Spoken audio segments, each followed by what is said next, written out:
Are you finding Medicare confusing? Let's break it down together. So, original Medicare, Part A is hospital coverage, Part B is medical coverage. The government is going to pay 80% of the co-insurance of the bill, and then you're left to pay 20% of your medical or hospital bills. The government requires you to have at least a prescription drug plan when it comes to original Medicare. So to avoid the late enrollment penalties, enroll in Part B and get you at least a prescription drug plan if you don't have any other coverage. But let's face it, 20% co-insurance is a scary number. If you go into the hospital and your bill is $100,000, you're left to pay $20,000. That's scary. So you have two options. I like to think about these options as vehicles.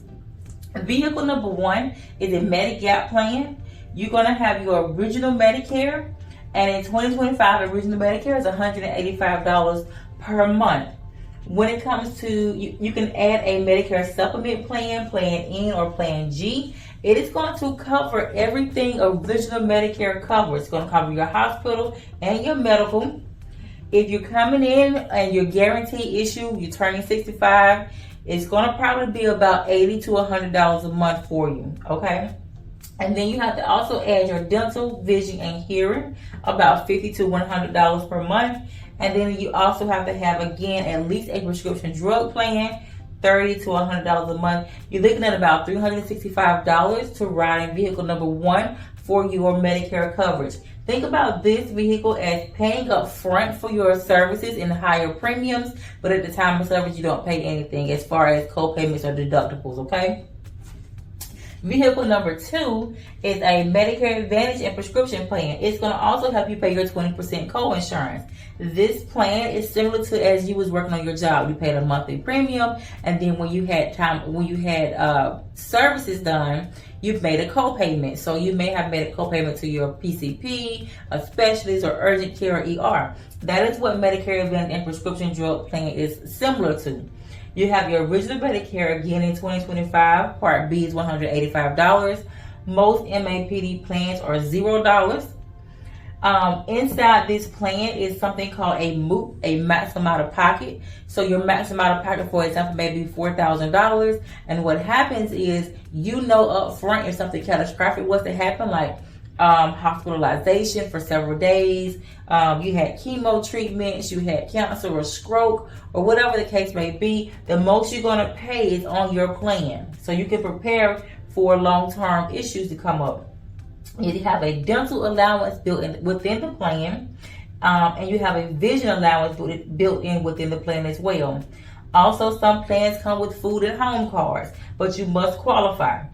Also, these plans are HMO or PPO plans. HMO, you have to stay within a network. You can only see the plans, providers, hospitals, and pharmacies. With a PPO plan, you have access in network and out of network. You can go and see whichever provider you want to see, whichever hospital you want to go to, or whichever pharmacy you want to use. But I tell people to watch out. You want to use the PPO plan that has a passive model, that has the same co-payments and co-insurances in network and out of network. Because you get a PPO plan that does not have a passive model, you may have a low co-payment in network, but then out of network, you may have a 30, 40, or 50% co-insurance. And let's face it, that can be a very high number. We want to get away from co-insurances, okay?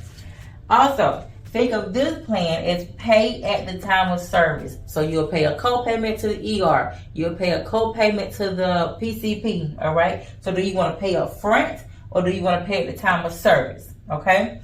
And then here's a bonus that most people don't tell you guys. If you decide to do the Medicare Advantage and prescription drug plan, you want to get a hospital indemnity plan.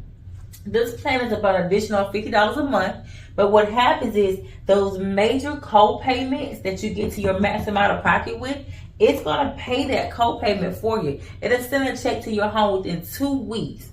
So it's going to pay for hospitalization, it's going to pay for ER, outpatient surgery, skilled nursing facility, occupational, physical, and speech therapy. So if you decide to ride in vehicle number two, $185 a month for original Medicare, $0 a month for the Medicare and prescription drug plan.